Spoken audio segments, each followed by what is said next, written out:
Anyari dun kay Milo? Hindi na nagparamdam ah. May nasabi ba akong mali? Pero baka may ginagawa lang talaga lately. Ano, Eko? Wala talagang paramdam? Si April na lang ba lagi? Ay, ite-text ko ba siya o hindi?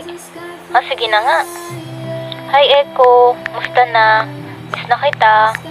Ay, delete. Wag na nga. Baka sabihin niya hinahanap-hanap ko siya. Bahala nga siya pero miss ko na talaga siya eh. Ay, shit. Speaking of, tumatawag si Eko. Hi Milo. Uy, miss ko na yung Milo ko ah. Wow, namimiss mo rin pala ako. Ha? Kala ko di mo na ako naalala kasi kasama mo si... Okay, never mind. Milo, kita tayo? Ha? Anong ha? Kita tayo ako. Puntahan kita dyan sa condo mo. Anong gusto mo? Coffee? Paano si April? Shh, basta, papunta na ako dyan. Hi Milo. Miss mo ako no? Siyempre. Pero bakit ka nga nandito? Si April.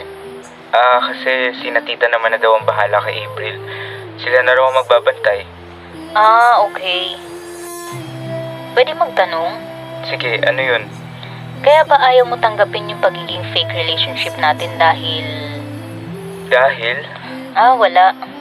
Sige na, ituloy mo na. Sasagutin ko. Dahil mahal mo pa si April? Okay, gets ko na. Umaasa ka pa na magkakabalikan kayo. Dapat di ko na kasi talaga to tinanong eh. Alam mo naman, di ba, kung gaano ko minahal dati sa April. At hanggang ngayon, hindi yun nawala. Teka, bakit kape yung dala mo? Wala bang alak dyan? Ha? Hindi ka naman umiinom ah. Paki mo ba ha? Gusto ko ng alak.